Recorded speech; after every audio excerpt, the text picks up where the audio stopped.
Hi, my name is Alexandra Martinez, and today I would like to inform you about sea star wasting syndrome and why it's important to our ecosystem. It's a rapid growing and devastating disease that is killing our sea stars all along the Pacific coast, which is the reason why our beautiful sea stars almost went extinct back in the year of 2013. Just imagine yourself going into a tide pool one day, looking at some beautifully bright colored sea stars, and then coming back a few days later only to find them in this white, ugly mush. This is the reality of what our sea stars are dealing with. It's called the sea star wasting syndrome, and it is a disease that is very fatal. Today, almost a decade later, scientists finally understand what it is and how it threatens the balance of our coastal ecosystems. You wouldn't think that this would affect you as a person, but it does. Whether you visit the beach or care about anything related to the ocean life, you need to understand how losing our sea stars can affect our whole system.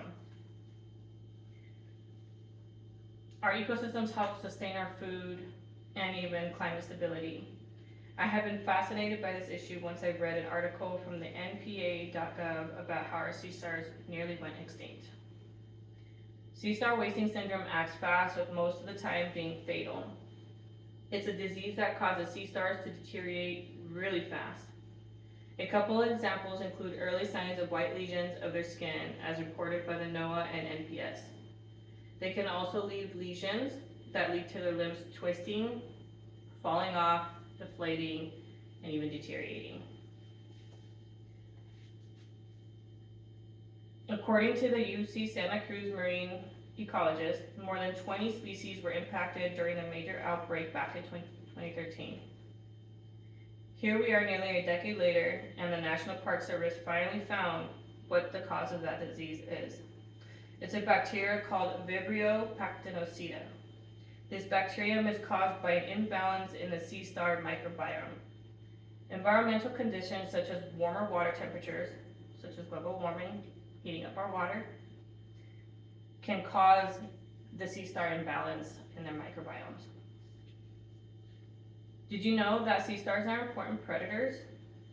By losing our sea stars, we lose a balance in our ecosystems by disrupting the balance of species.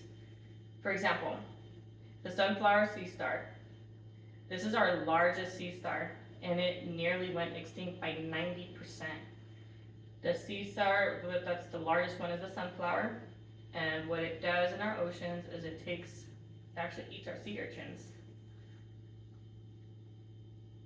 By not being able to be there and help control our sea urchin population, our sea urchins populate faster, grow faster, which causes an imbalance to our ecosystem.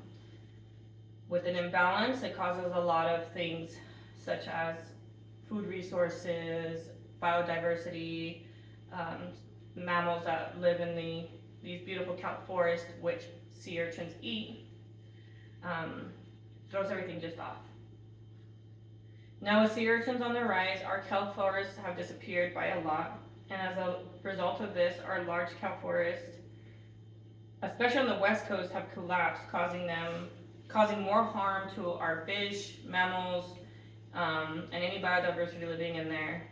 So there's no protection for them. With our kelp forest gone, there's no protection for these sea mammals to live and hide, or fish to hide or make homes, or anything else that the biodiversity that involves in those forests to thrive.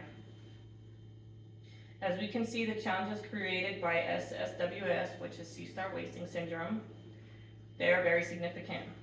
Let me conclude with a review of what we have learned today. Today I explained what sea star wasting syndrome is and why it has such a major impact on our marine ecosystems.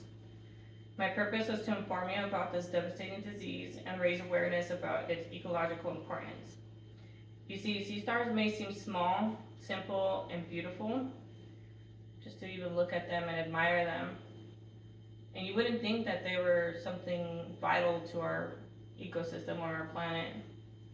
But their whole entire health relies on a healthy entire coastal system. With their tiny little arms protecting our lovely ocean floors, By understanding and protecting these creatures, we are one step forward, protecting the